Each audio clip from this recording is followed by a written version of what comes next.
Welcome to Idaho Fish and Game's Hook and Bulletin podcast, your weekly news roundup of hunting, fishing, trapping, and conservation stories from around the Gem State. Hosted by Fish and Game's Public Information Specialist, Connor J. Lease. And welcome back, everyone, to Idaho Fish and Game's Hook and Bulletin podcast. It's been a pretty steady week for hunting, fishing, trapping, and conservation stories here in Idaho. This week on the Hook and Bulletin, we'll be talking about Idaho's trespassing laws, waterfowl hunting at Market Lake, and the second annual North Idaho Bear Fair. But first, if you're new to hunting in Idaho, here are several tips for when you're out this fall.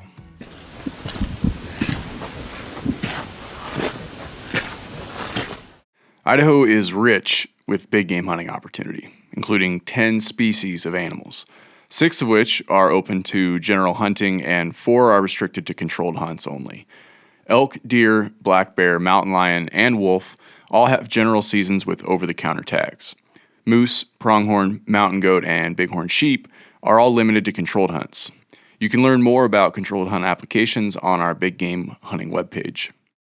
Now, roughly 2/3 of Idaho is public land, and there are lots of hunting opportunities for all big game species.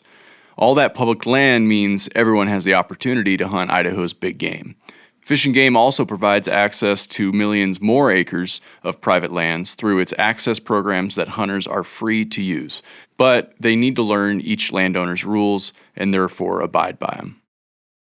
Geographically speaking, Idaho is a diverse state that has lots of game, but the terrain is likely to be steep, rugged, remote, thickly forested, wide open, or a combination of all of the above. To be a successful hunter, you have to be prepared for the challenges presented by the animals and the landscapes where they live, and neither are pushovers. Whether you're looking to fill the freezer with meat or tag the trophy of a lifetime, the opportunities are there, but be prepared to work for them. You can get some tips on how to find game in our video scouting series on our YouTube channel. There are also opportunities to hunt big game in Idaho nearly year-round. Most hunting starts in late summer and runs into winter, but there are longer seasons for wolves, bears, and mountain lions.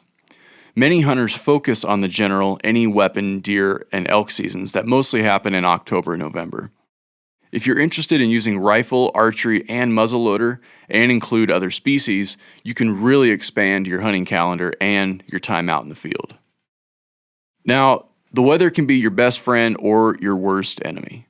Depending on which species you're hunting and which part of the state you're in, successful hunts are often tied to seasonal migrations and movements that are often influenced by the weather.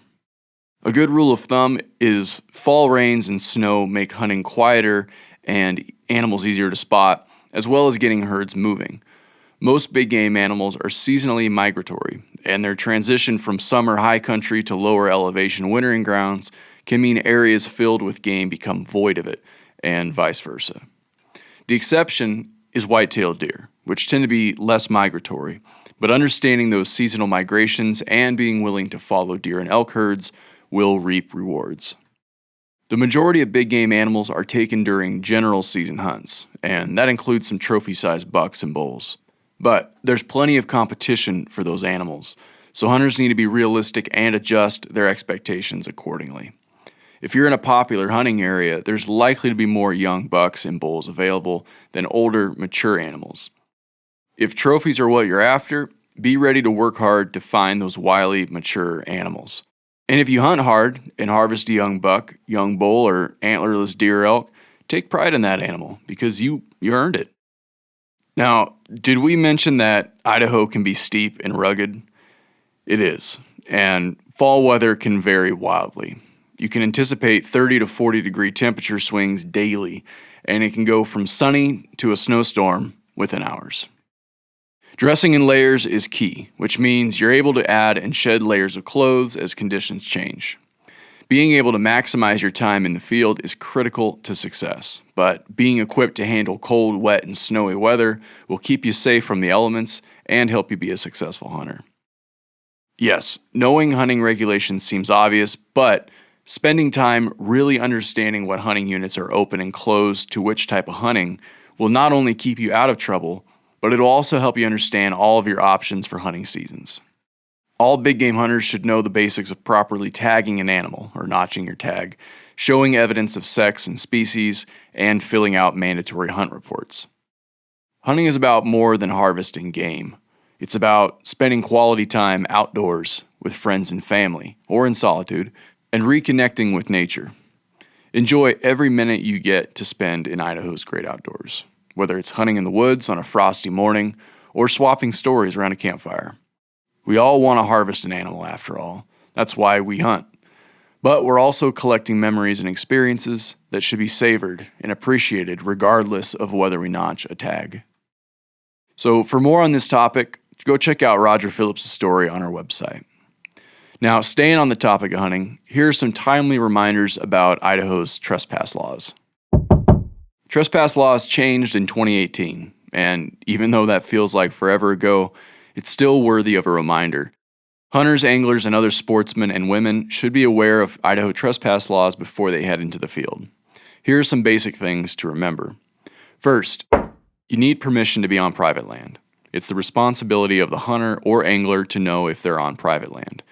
Second, the laws affecting how landowners must post their property have changed in recent years, and fines have been stiffened for trespass violations.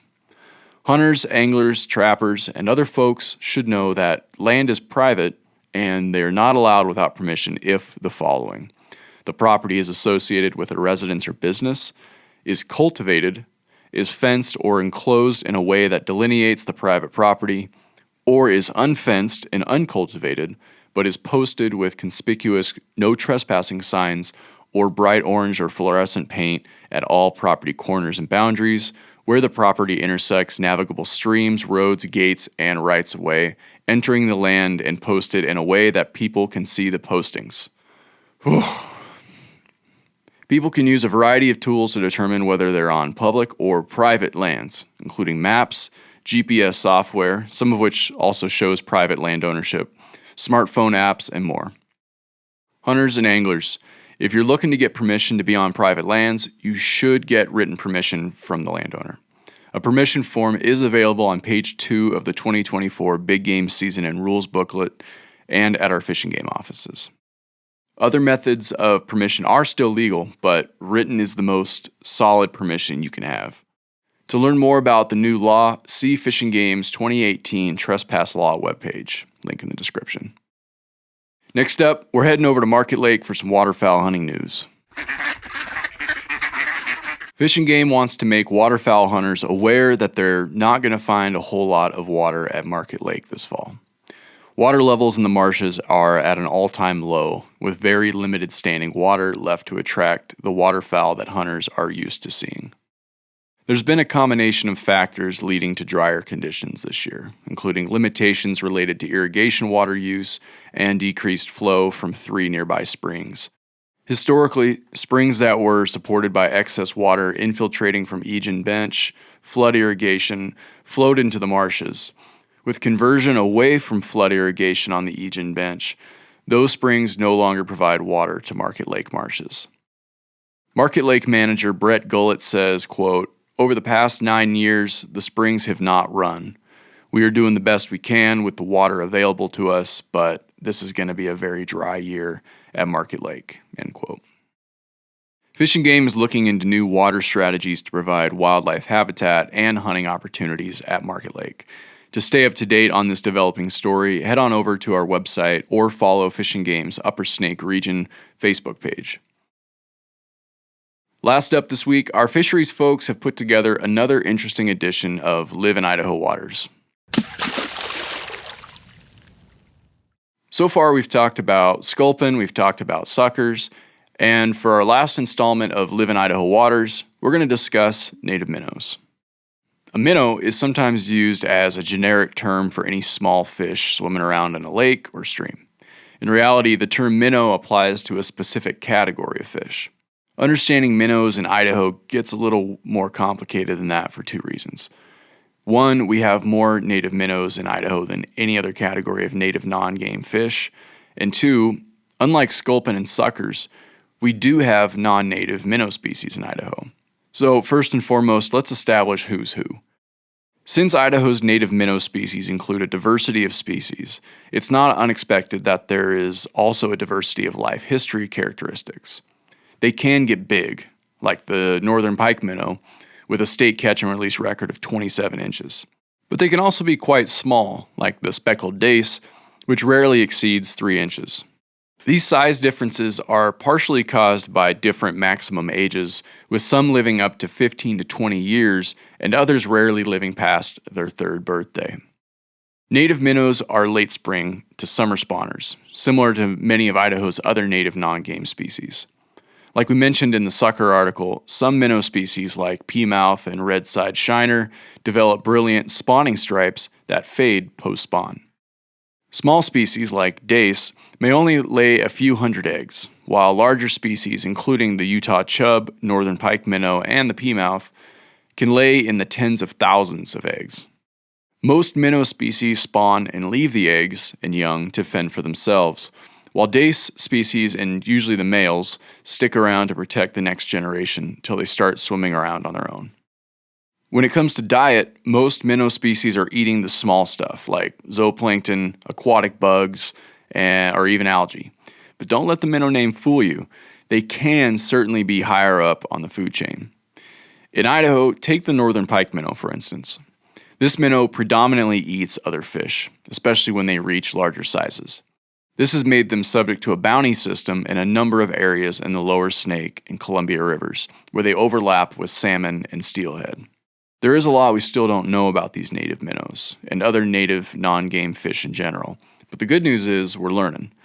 Hopefully the Live in Idaho Waters articles have shed a little light on these cool Idaho natives. Fish and Game will be placing more emphasis on learning about native non-game fish and is in the process of even developing conservation projects. And the cool part is, this work wouldn't be possible without funding from Idaho's wildlife license plate sales.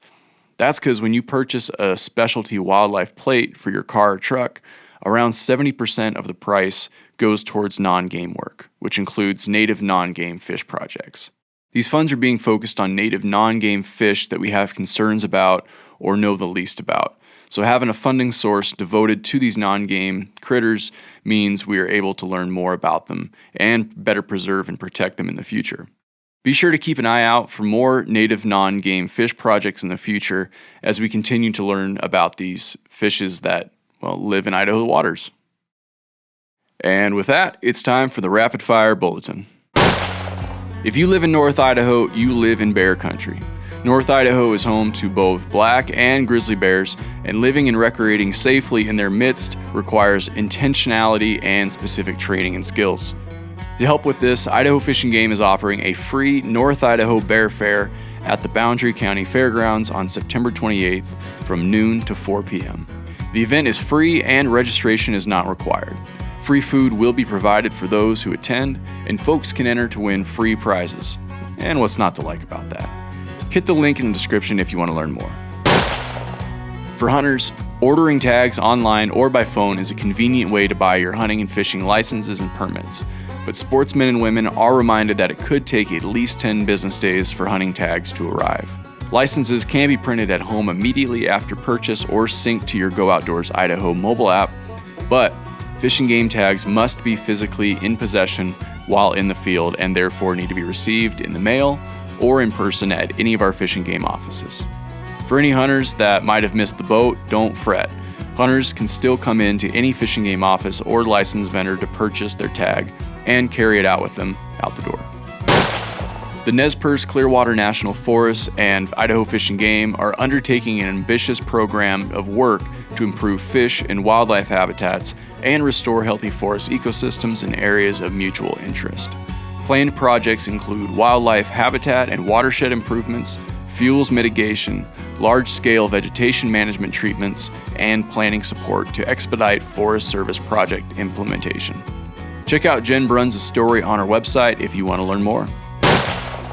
Idaho Fish and Game's Southeast region has issued a salvage order for the pond at Jensen Grove Park in Blackfoot, which is effective September 20th through October 30th.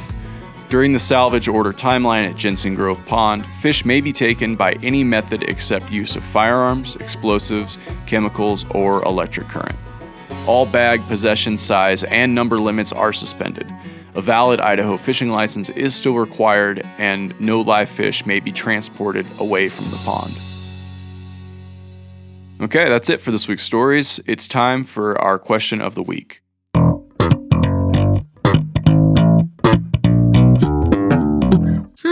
This week's question was submitted by Alex W. Alex asks, I'm an Idaho resident and I'm planning on going to Washington to hunt this year. Would I be able to bring the skull or cape of an out-of-state animal straight to a local Idaho taxidermist, or is that prohibited? Thanks for writing in, Alex. Yes, you would be allowed to bring those in, assuming the hides would be without heads attached. You'd also be allowed to bring in the skull caps that do not include brain or spinal tissue, or cleaned and dried skulls or skull caps. Hope this helps. And that's all the news we have for this week. Thanks for putting an ear to Idaho Fish and Game's Hook and Bulletin. If there's something on your mind, or if you got a question related to fish and game matters, feel free to drop us a line at podcast@idfg.idaho.gov. Again, that's podcast@idfg.idaho.gov. Thanks for listening, folks. We'll catch you next week.